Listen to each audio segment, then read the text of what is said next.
Prime Minister Narendra Modi has engaged in a series of bilateral meetings on Monday with the world leaders on the sidelines of the 17th BRICS Summit in Rio de Janeiro.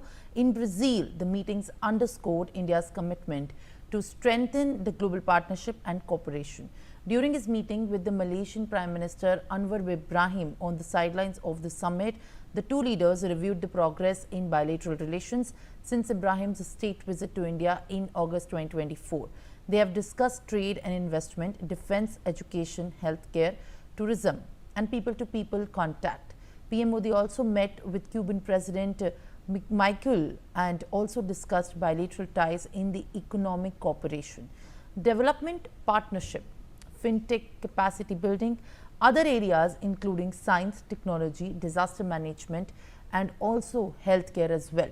He's expressed interest in India's digital public infrastructure and the concept of UPI, while PM Modi appreciated Cuba's recognition of Ayurveda and offered support for integrating it into Cuba's public health system. Additionally, PM Modi held a meeting with Vietnamese Prime Minister, also discussing ways to enhance bilateral cooperation. Major General Sudhakar Ji, of course, this time joins me live on the telecast. Thank you, sir, for speaking to us. Appreciate you joining us like always.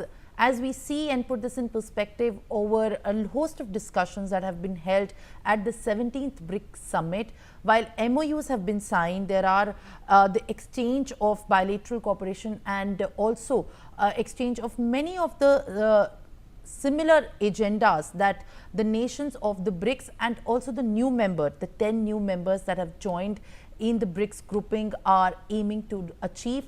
But when we speak about, in fact, one time the BRICS happening and at the same time when the joint declaration has been issued, United States President issuing a threat to it for having the anti-United States or anti-American policies. What sense do you make of the 17th grouping meeting and the summit of the BRICS in complete association with the time when the United States is also deciding over the tariff war over a host of nations? Simran, good afternoon. Thank you for taking me for your show. A very relevant question you have raised. I must compliment you and the NewsX. The fundamental issue which comes to anyone's mind in 21st century is the equality across the board the world over. Tariff or counter tariff is no answer. The United States couple of years back, maybe if I respect my memory, during Ronald Reagan's time, there was a committee which carried out very extensive examination of the very proposal of tariff, came to a conclusion that the country which imposes tariff against any other country is the country which is going to be faced with major handicaps and challenges as far as the way of life, the equality in the system, and the economic growth story of the same host country. So therefore, my only take to your question as a quick reflection is that tariff as such is an extremely counterproductive way forward for any country to impose on any other country. One. Number two, this is the 21st century we are talking about, and one is looking forward to a Cold War 2.0, wherein one is expecting some kind of a semblance of rules-based international order. Tariff is not going to get us anywhere to. There are diplomacy and dialogue and engagement with each other to bring down some kind of a measure and solution way forward as a solution finder to the criticality in the world order today. Third and most important thing is geopolitics having given way to a gravitating force towards geoeconomics. The global order today is actually craving for some solution finding in economics.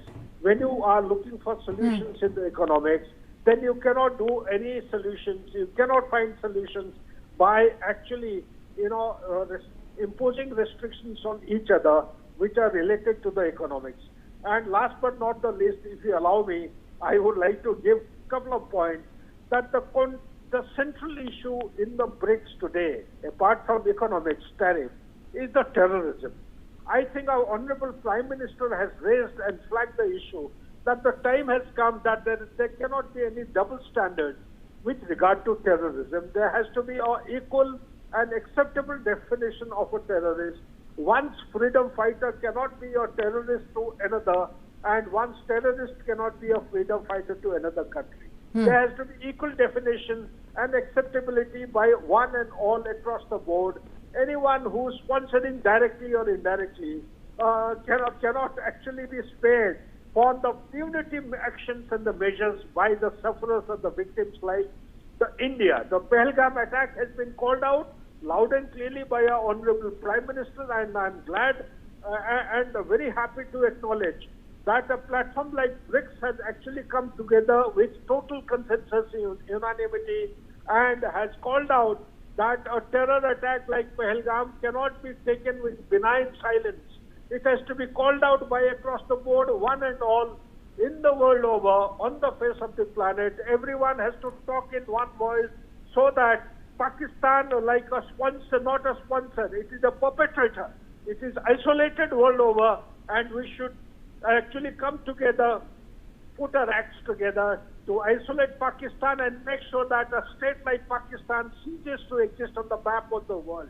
And in the same breath, I also would like to say that Pakistan, there are two agencies. The foreign minister of Pakistan has given a statement in Qatar in one of the interview where he said that the terrorist leaders, whether it is Lashkar-e-Toiba, I'm talking about Hafiz Saeed, or Jaish-e-Mohammed leader, Masood Azhar, he has got no reservations in surrendering or handing over these two characters to India, extradite them to India for judicial investigation. It has been objected to by the son of Hafiz Saeed, and they say that the same minister, when he spoke about handing over his father to India, extradite him for judicial investigation or a rightful kind of investigation, he should think twice before making a statement like this. So there are double standards within Pakistan itself. There is a gradual change in the attitude and the aptitude of the nation state. The whole world has to put pressure on Pakistan. Otherwise, there may be a repetition of 9/11, which United States of America experienced a couple of years back. All right. Based on which they had a global war on terror. This is menace for the world over. Everyone has to come together. BRICS has taken a united stand and compliments to our leadership and the ecosystem that is taken forward. Back to the Simran. For more such videos, subscribe to the NewsX YouTube channel, hit the bell icon.